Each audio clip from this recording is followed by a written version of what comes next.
Osai Williams. Check out The View's ridiculous reaction to Trump banning men in women's sports. You have done always such an incredible job weaving together your art and your activism. And this show is a poignant and beautiful example of just that. The transgender community has been heavily targeted in the last few weeks. One example. Actually, the last several years, but go on. Yeah, but the last 2.5 weeks have been a doozy. It's a mess, yeah. Okay, and one example is. Look at the framing of how they put it, targeting.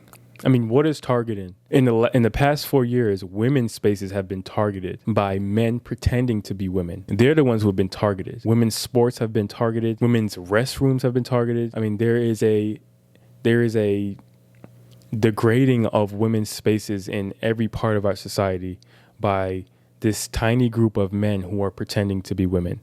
Is that transgender people have been unable to update their gender markers on passports after President Trump's executive order defining sex as either male or female.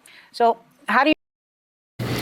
Man, regardless if you disagree with Trump and how he acts or whatever, that is one of the best things that Trump has done, is restoring sanity to America, that this gender confusion ideology is finally being pushed against on the biggest stage in the world, which is amazing. And I appreciate that Trump has done that. How do you respond to that? And what does it feel like to bring clean slate to the world right now at this moment? Well, the clean slate piece feels divine, and it feels, it's really been the past several years for me as a trans person, because this started at the state level many years ago. 26 states ban gender-affirming care for young people. So this has been happening on the state level for many years. So I've been devastated because trans families have had to relocate for many years. Parents have been criminalized, so it's been devastating. Now it's happening on a federal level. So I love trans people. I just love people, and it's horrible. But love and family and what I really love about our show is that there are, Chelma Hopkins plays Ella, the legend, and she's this really loving, amazing Christian woman. And I know so many amazing Black Christian women who might have some difficulty with their gay child or trans child, but the love and... Can anybody explain to me what in the world is a gay or trans child? What is that? What in the world is that, and why are we pushing this agenda on children? Why do we have to bring children in this? There is no such thing as a gay or trans child. That isn't a thing. And that Christian vibe of loving everybody comes through, and I love that we get to model that kind of love on Clean Slate. And I think in terms of the administration and all this propaganda and lies, everything he's doing is illegal, by the way, everything. So hopefully it'll be challenged in the court. But I think at the end of the day, trans people are less than 1% of the population, and trans people are not the reason you can't afford eggs. We're not the reason that you can't afford healthcare. We're not the reason that you can't buy a house or your rent's too high. But all of that is irrelevant. All of that is irrelevant to the point that there is a erosion of women's spaces, that men are being allowed to come into women's spaces and they're winning medals, they're in the bathrooms, they're doing all these things that are making making women feel uncomfortable. It's irrelevant whether the price of eggs are going down or whatnot. This is still a problem regardless. Men shouldn't be allowed in women's spaces regardless. And there's an ideology of confusion, and people are being confused, and people are scared to say the truth. This is why it's important to push back against this stuff. Yeah. I think they're focused on the wrong 1%. Ooh. I think the other 1% is the reason for all this pain. Everybody on this stage is in the 1%. Ironically, isn't that everybody on that stage is in the 1%?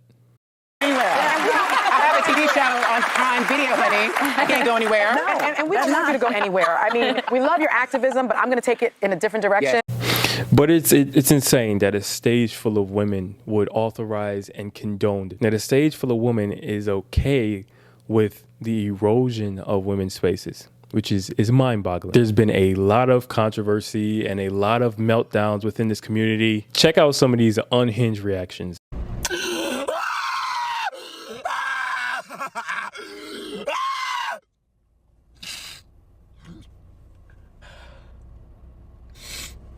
Everything's okay. It's okay. It's okay. Everything's okay.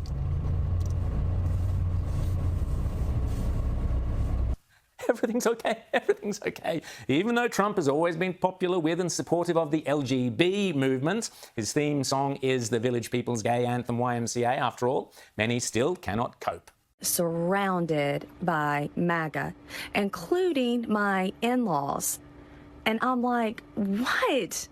And you want to pretend that you didn't vote for him and that I am gay and that what's happening isn't just affecting me, but millions of others, and you just want to sweep that under the rug? Perhaps she was getting agitated because Trump's new Secretary of Defense, Pete Hegseth, announced this week that the US Army will no longer be celebrating Pride Month. That's Gay Pride Month. Indeed, it's not only the US Army, all around the world, wokeness is now in retreat and not before time. Gay rights have long been accepted throughout. And I love it. I love the pushback. I love that this isn't trending in one direction anymore like it's been for the past 4 years. And now there's a pushback, a healthy pushback, and it's absolutely needed. In the West, there is no longer any need for the marches and flags, which have become more often than not simply overt exhibitionism, and certainly the extremist gay transgender ideology does not belong in our schools, as Trump has now made clear.